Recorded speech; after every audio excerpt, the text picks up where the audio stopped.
Alright guys, welcome back to the channel. We're just going to make a quick video today talking about some of the news.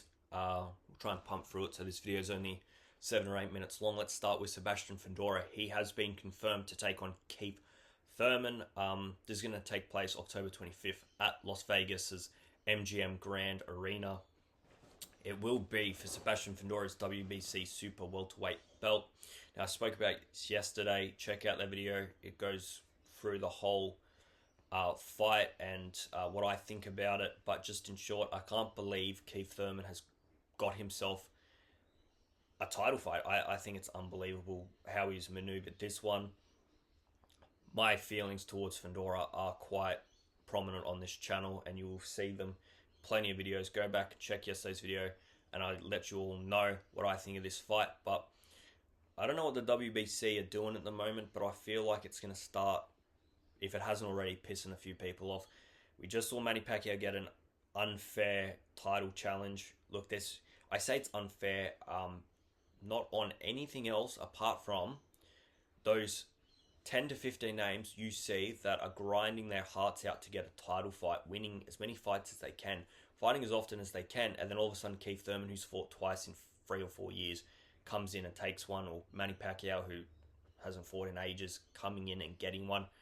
There's people in and around those rankings that deserve their shot at a world title and they're not being granted it. That is the bit that is a worry. The WBO has issued a medical certificate to Dimitri Bivol. Yeah, that's understandable. It'll just cover him from losing his belts. If you're inactive within a governing body, they can take your belts. Medical certificate just grants Dimitri Bivol to rest and rehab whilst holding on to his belts. I just want to see the guy back in the ring, to be honest. I can't believe that this has been delayed.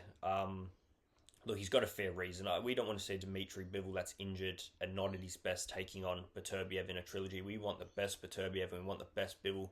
I guess the problem is Beterbiev's age. It's getting higher and higher now.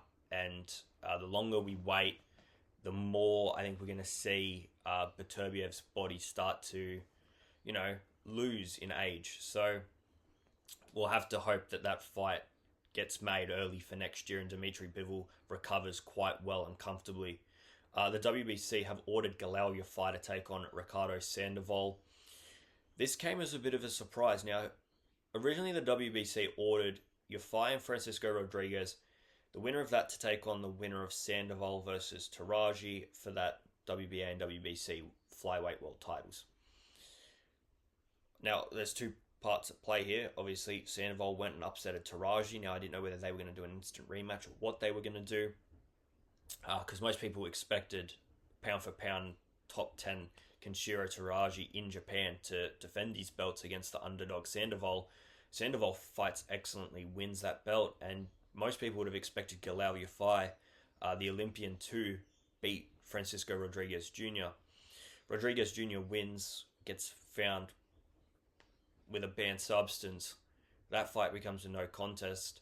Prior to this, his last fight before Yafai was a fight in December in Texas, I think, where he got found with another banned substance, and that became a no contest. So 2 no contests due to banned substances in a row. And then they ordered Yafai to rematch Rodriguez Jr., which I was surprised at the time. I was like, we're trusting this guy again to be clean. I mean, this is twice in a row now. There's a lot at risk here, not only Yafai's health, but putting on another fight night, which becomes a no contest, and there's just question marks over everything. So I think they've resolved an issue that I think they made themselves by making Yafai fight Rodriguez Jr. again. Just not sure the way in which I just heard Mauricio Suleiman speak about it, saying it has nothing to do with those tests. I mean, it surely does. You didn't give any other reason why, and we can all see that he's been found guilty of banned substance twice in a row. And now you've said, no, we're not going to do this fight again.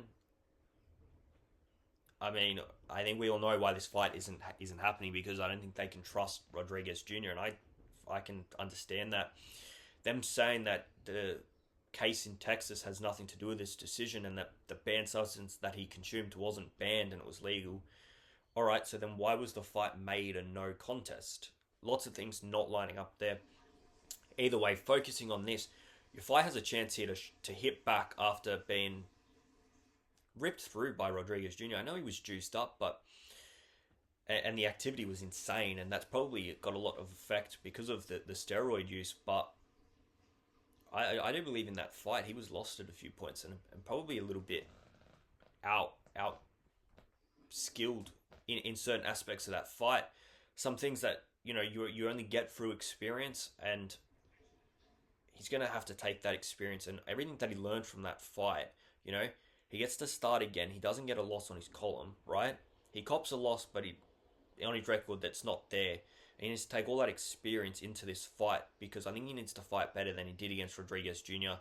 to beat Sandoval, who we saw how good he is, and how much heart he showed fighting in Japan and beating Taraji, I think, quite comfortably, and getting a good win against a pound-for-pound star.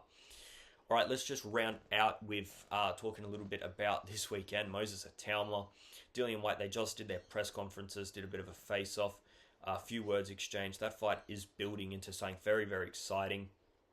Dillian Whyte massively overlooked at the start.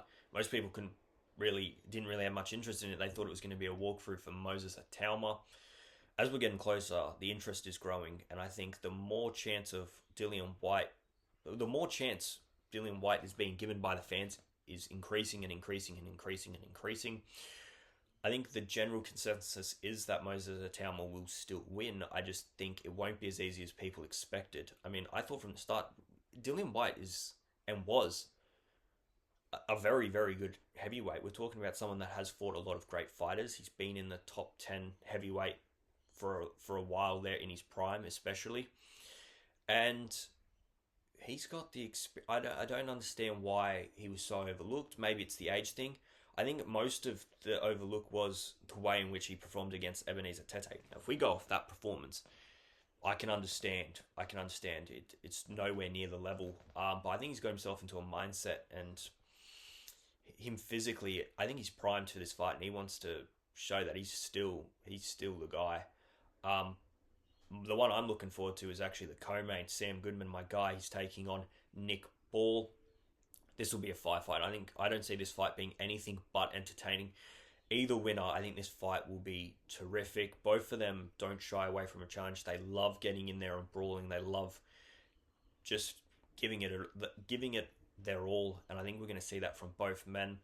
It is funny to see when they did the face-off, Nick Ball, the natural featherweight, up being so much shorter than the guy that's coming up from super bantamweight. Sam Goodman looked big compared to him, but we've seen Nick Ball fight people that tall. We've seen him fight people the same height. He still goes out at the same weight and still finds success. So I don't think that's a big factor in this fight. It'll be how well Sam Goodman boxes on the night. Can he keep Nick Ball off him? He is definitely the wrecking ball, no doubt. The way in which he approaches fights is unbelievable, and it's going to be a tough night for both men. I do believe that. I think they're both going to give each other hell. It'll just be who can sustain that hell for longer will be the winner.